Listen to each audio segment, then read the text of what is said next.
Muhammad KC melaporkan kasus dugaan penganiayaan yang dialaminya di dalam rumah tahanan Bareskrim Polri oleh sesama tahanan yakni Irjen Napoleon Bonaparte. Sosok Irjen Napoleon Bonaparte terpidana kasus suap Joko Chandra diduga menjadi pelaku penganiayaan. Dilaporkan terkait kasus dugaan penganiayaan, Irjen Napoleon Bonaparte menulis surat terbuka yang disampaikan kuasa hukumnya. Di antaranya tertulis, perbuatan KC dan beberapa orang tertentu telah sangat membahayakan persatuan, kesatuan, dan kerukunan umat beragama di Indonesia. Akhirnya saya akan mempertanggungjawabkan semua tindakan saya terhadap KC, apapun risikonya. Hari ini polisi memeriksa 7 orang sebagai saksi, termasuk 4 orang penjaga tahanan. Untuk hari ini ada 7 orang ya. 7 orang yang diminta keterangan termasuk 4 yang jaga tahanan waktu itu. 4 orang penjaga tahanan akan kita periksa. Nanti di sana kita akan mengetahui seperti apa sih kejadiannya 4 tahanan itu. Ya sisi lain kan yang bersangkutan masih sebagai atasan ini dengan seorang bawahan yang sedang menjaga tahanan. Nanti kita tanyakan ke sana.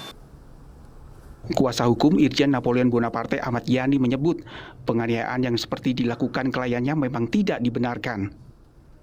Kita tahu itu tidak dibenarkan melakukan hal-hal yang seperti itu.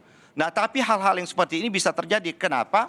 Masyarakat sudah frustasi dalam proses penegakan hukum, dalam proses hal-hal seperti ini terjadi. Banyak sekali peristiwa-peristiwa penodaan agama ini sebentar dulu. Banyak sekali peristiwa-peristiwa penodaan agama ini tidak tersalurkan melalui institusi-institusi hukum.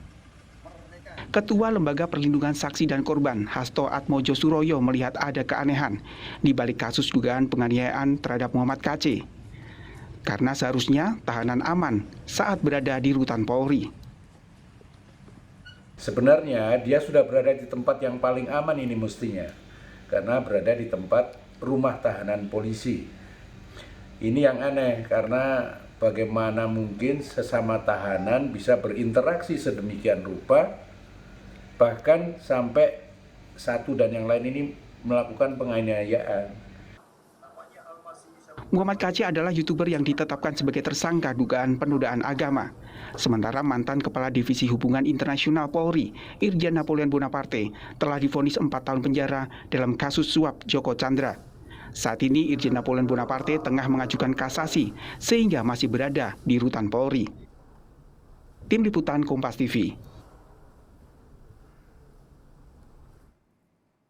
Saudara, mengapa penganiayaan ini bisa terjadi di dalam tahanan rutan Bareskrim Polri? Lalu seperti apa hasil pemeriksaan terhadap saksi termasuk 4 penjaga tahanan? Kita akan berbincang dengan Direktur Tindak Pidana Umum Dirtipidum Bareskrim Polri, Brigadir Jenderal Polisi Andi Rian Jayadi, serta Wakil Ketua LPSK, Lembaga Perlindungan Saksi dan Korban, Manager Nasution. Selamat malam Pak Andi Rian Jayadi, Brigjen Andi Rian Jayadi. Apa kabar Pak Rian? Alhamdulillah Mas Aiman, selamat malam. Selamat malam, sehat selalu. Pak Rian, apa yang terjadi sesungguhnya di sana? Ada informasi melumuri dengan kotoran, ada informasi juga foto di mana Muhammad KC, tersangka penodaan agama, juga mengalami babak belur. Apa yang terjadi di sana? Ya, jadi memang berdasarkan setelah penyidik menerima laporan polisi yang dilayangkan oleh korban Muhammad KC, itu tepatnya tanggal 26 Agustus 2021, kemudian penyidik segera menindaklanjuti melakukan sejumlah klarifikasi termasuk melakukan pemeriksaan terhadap petugas jaga dan CCTV yang ada di dalam rutan Bareskrim. Nah, dari pemeriksaan tersebut dalam tahap penyelidikan memang kita menemukan ada unsur pidana sebagaimana yang dilaporkan oleh Muhammad KC, di mana di dalam laporan polisinya dia mempersangkakan saudara NB terkait dugaan penganiayaan dan pengeroyokan. Oke. Dari fakta-fakta pemeriksaan saksi, memang terbukti bahwa pada malam pertama setelah korban MK atau Muhammad KC itu diamankan, itu sekitar jam 10 malam pada tanggal 25 Agustus 2021, itu kemudian yang bersangkutan dimasukkan ke dalam sel isolasi. sel isolasi. Nah, seyogyanya sel isolasi ini digembok dengan gembok standar yang ada di rutan. Tetapi kemudian atas permintaan NB kepada petugas jaga supaya tidak usah menggunakan gembok standar, tetapi menggunakan gembok yang dimiliki oleh napi itu sendiri. Nah, inilah yang mengakibatkan kenapa terjadi sejumlah napi termasuk NB bisa mengakses sel isolasi tersebut. Nah, peristiwanya sendiri itu terjadi antara pukul 00.30 sampai dengan 01.30 dini hari pada tanggal 26 Agustus 2021. Peristiwanya sendiri itu tidak dilakukan sendiri oleh NB, tetapi juga melibatkan paling tidak ada 3 napi lain yang diajak untuk masuk ke dalam sel isolasi korban MK. Memang di dalam pemeriksaan juga terungkap bahwa yang melakukan pemukulan terhadap korban Muhammad KC dan juga melakukan melumuri wajah dan tubuh korban dengan tinja itu hanya dilakukan oleh NB. Yang 3 lainnya, 3 tersangka lainnya, tiga orang lainnya, mohon maaf, 3 orang lainnya? Yang 3 orang lainnya ini hanya digunakan untuk memperkuat, kalau bisa saya katakan hanya untuk memperlemah kondisi psikologis daripada korban. Jadi pada saat NB melakukan pemukulan dan melakukan perbuatan melumuri kotoran atau dengan tinja, itu si korban tidak melakukan perlawanan apa-apa. Ini tersangka kasus apa saja selain Napoleon Bonaparte, NB tadi, Pak Andi? Salah satunya adalah napi dalam kasus yang melibatkan ex organisasi FPI ya. Oh, oke.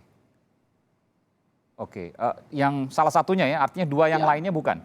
Bukan. 2 yang lain, kasus yang lain, tidak ada kaitan dengan FPI? Iya, tidak ada. Oke, boleh disebutkan mungkin kasusnya apa?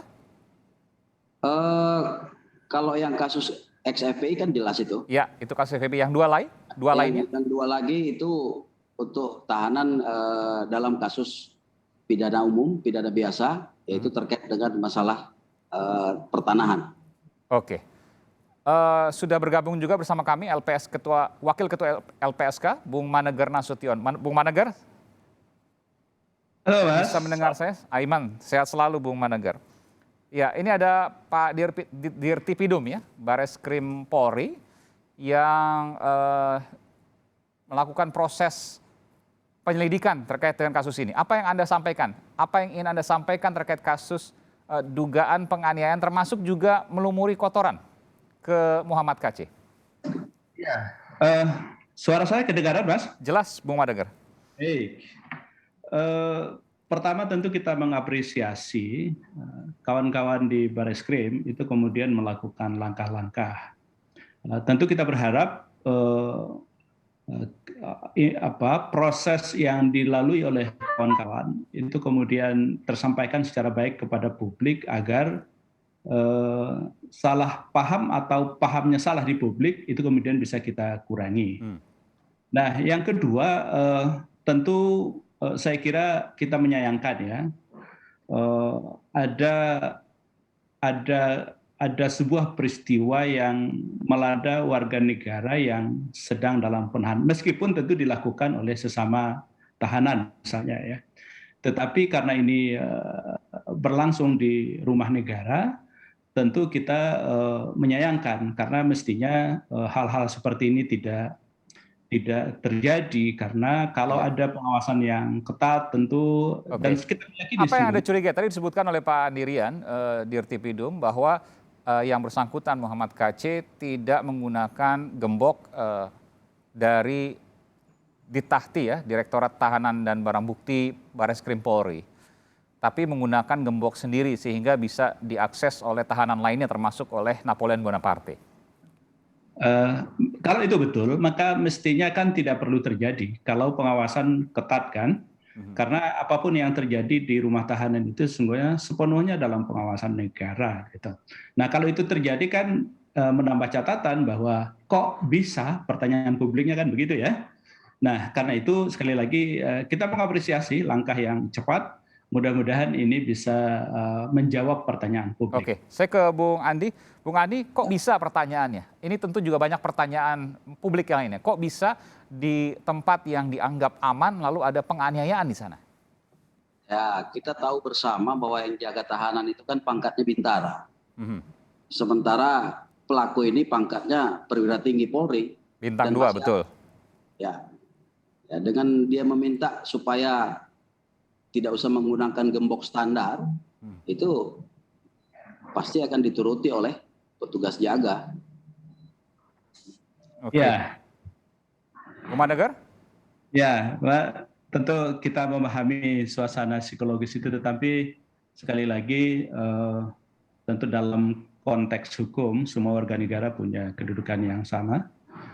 Karena itu sekali lagi kita mengapresiasi dan mudah-mudahan tentu hal seperti ini, dan saya Ya. Oke. Kalau gitu saya wakili kegundahan Bung Manegar. Saya bertanya kepada Pak Dirtipidum, Bung Andi. Bung Andi, betul bahwa Pak Napoleon itu Inspektur Jenderal Polisi bintang 2 dan masih aktif. Dan yang jaga adalah Bintara. Saya sendiri sempat masuk ke dalam tahanan Bareskrim Polri ketika melakukan wawancara eksklusif waktu itu dengan Pak Napoleon. Tapi pertanyaan saya kan begini. Bukankah kita bicara soal equality before the law? Semua sama atas nama hukum. Jadi walaupun Jenderal Bintang 2 statusnya ada tahanan, ketika kemudian Bintara yang jaga, maka harus ada kesamaan antara Jenderal Bintang 2, Bintang 3 atau Bintang 1 misalnya dengan tahanan lainnya. Dan Bintara harus memperlakukan yang sama. Bukankah itu yang harusnya terjadi? Kalau seandainya itu tidak terjadi, apa sesungguhnya yang bisa dilakukan agar hal ini tidak terulang kembali? Ya, equality before the law inilah makanya saya sedang melakukan penyidikan terhadap yang bersangkutan. Nah, tetapi kalau mengenai terkait tadi juga kan diakui oleh Pak Manegar bahwa kondisi psikologis itu tidak bisa kita abaikan.